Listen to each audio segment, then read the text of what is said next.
Thanks for join Global Tutorial Bernard Simamora, SSI, SIP, SH, MH, MM. Subscribe, like, and share. Selamat mengikuti. Topik ke-43 dari 80 topik. Pelaksanaan Land Reform di Indonesia, bagian ketiga.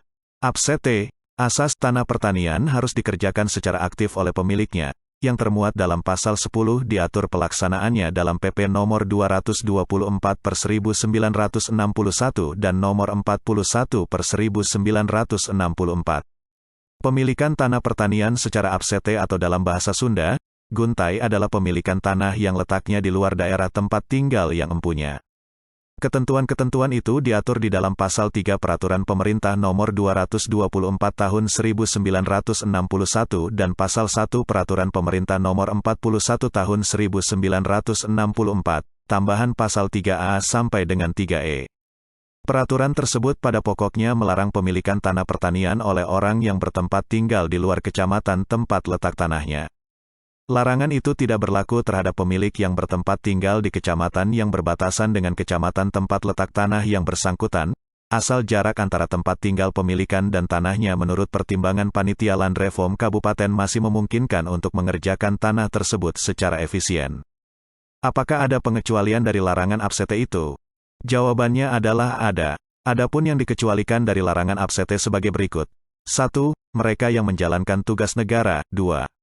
Mereka yang sedang menunaikan kewajiban agama. 3.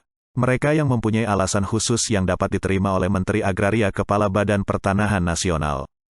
Bagi pegawai negeri dan pejabat militer serta yang dipersamakan dengan mereka, yang sedang menjalankan tugas negara, perkecualian tersebut terbatas pada pemilikan tanah pertanian secara absen T seluas 2/5 dari luas maksimum yang ditentukan untuk daerah yang bersangkutan. Di daerah yang sangat padat misalnya, batas itu adalah 2/5 x 5 hektare sama dengan 2 hektare.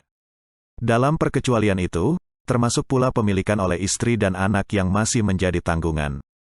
Akan tetapi, sewaktu-waktu seorang pegawai negeri atau yang dipersamakan dengan mereka berhenti dari menjalankan tugas negara, misalnya pensiun, ia wajib memenuhi ketentuan tersebut dalam waktu 1 tahun terhitung sejak ia mengakhiri tugasnya. Jangka waktu tersebut dapat diperpanjang oleh Menteri Agraria jika ada alasan yang wajar. Siapakah yang dimaksud dengan pegawai negeri?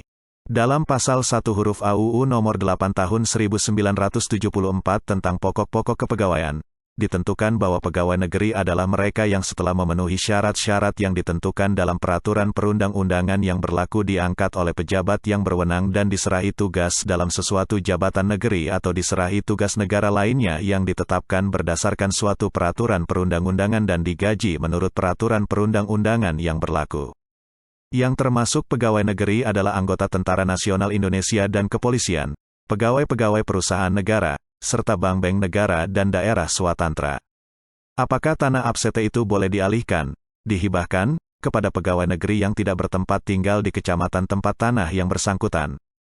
Jawabannya tidak boleh karena kemungkinan bagi seorang pegawai negeri, termasuk istri dan anaknya, untuk memiliki tanah pertanian secara absen T itu pada asasnya hanya terbatas pada pemilikan tanah yang sudah ada pada tanggal 24 September tahun 1961. Dalam Pasal 3D Peraturan Pemerintah Nomor 41/1964 ditegaskan bahwa semua bentuk pemindahan hak atas tanah pertanian yang mengakibatkan penerima hak memiliki tanah secara absen T dilarang. Walaupun demikian, mengingat ketentuan dalam UPA, para pegawai negeri boleh memperoleh dan mempunyai tanah pertanian guna persediaan hari tuanya. Menteri Agraria, Kepala BPN tidak keberatan untuk mengikuti tafsiran bahwa sebagai perkecualian dan dalam batas-batas tertentu apabila pemberian hibah kepada pegawai negeri yang absen T dapat juga dimungkinkan, tetapi, jumlah tanah pertanian yang dimiliki secara absen T tetap tidak boleh melebihi 2/5 luas maksimum untuk daerah yang bersangkutan. Untuk hibah, diperlukan izin Menteri Agraria yang contoh permohonannya disertakan pada surat edaran tersebut sebagai lampiran. Izin itu hanya akan diberikan jika hibah tersebut dilakukan kepada orang yang menurut hukum tergolong waris dari yang empunya, yang menghibahkan. Mengenai waris di garis samping, kemungkinan itu terbatas sampai pada 2 derajat tingkatan saudara. Dengan demikian, hibah itu dapat pula dipandang sebagai pemberian waris kepada ahli waris sewaktu pewaris masih hidup, suatu perbuatan hukum yang tidak asing dalam lingkungan hukum adat kita. Dalam hubungan ini, perlu diperhatikan bahwa selain pembatasan sampai 2/5 luas maksimum, jika yang menerima hibah itu sudah mempunyai tanah pertanian di daerah kecamatan lainnya, jumlah luas tanah yang dipunyai tidak boleh melebihi batas luas maksimum. Misalnya, Camat Cileunyi, Kabupaten Bandung, Jawa Barat, yang sudah mempunyai sawah 2 hektare di kecamatannya, mendapat hibah sawah yang letaknya di Purwakarta. Sawah yang boleh dihibahkan kepadanya hanya 2/5 x 5 hektare, daerah sangat padat, sama dengan 2 hektare. Jumlah sawah yang dipunyainya menjadi 4 hektare. Andai kata di Cileunyi itu sudah mempunyai 4 hektare sawah, hibah yang boleh diterima hanya 1 hektare karena jika tidak demikian, jumlah tanah yang dipunyai menjadi lebih dari 5 hektare. Kalau ia menghendaki sawah yang 2 hektare itu di Purwakarta, dalam waktu 1 tahun sejak diterimanya hibah, ia harus melepaskan sawah yang di Cileunyi seluas paling sedikit 1 hektare, Pasal 6 Undang-Undang Nomor 56 Prep Tahun 1960. Hibah tersebut dimungkinkan hingga akhir tahun 1962. Jika yang menghibahkan itu pensiun, jangka waktunya diperpanjang hingga akhir tahun 1963. Surat Keputusan Menteri Pertanian dan Agraria Nomor SK 35, K. 1062, Diktum kelima.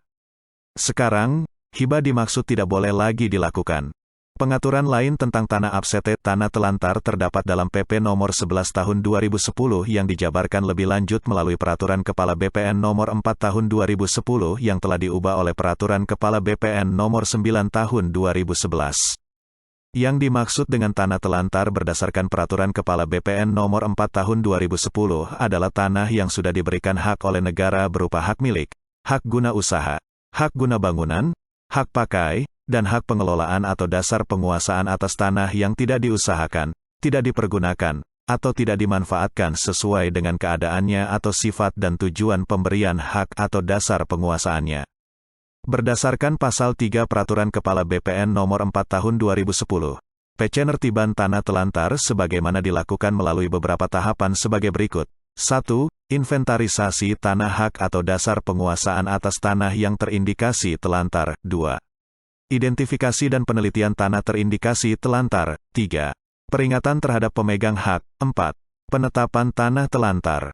Untuk pendayagunaan tanah telantar terdapat dalam Pasal 4 Ayat 2 Peraturan Kepala BPN Nomor 5 Tahun 2011 tentang tata cara pendayagunaan tanah negara bekas tanah telantar.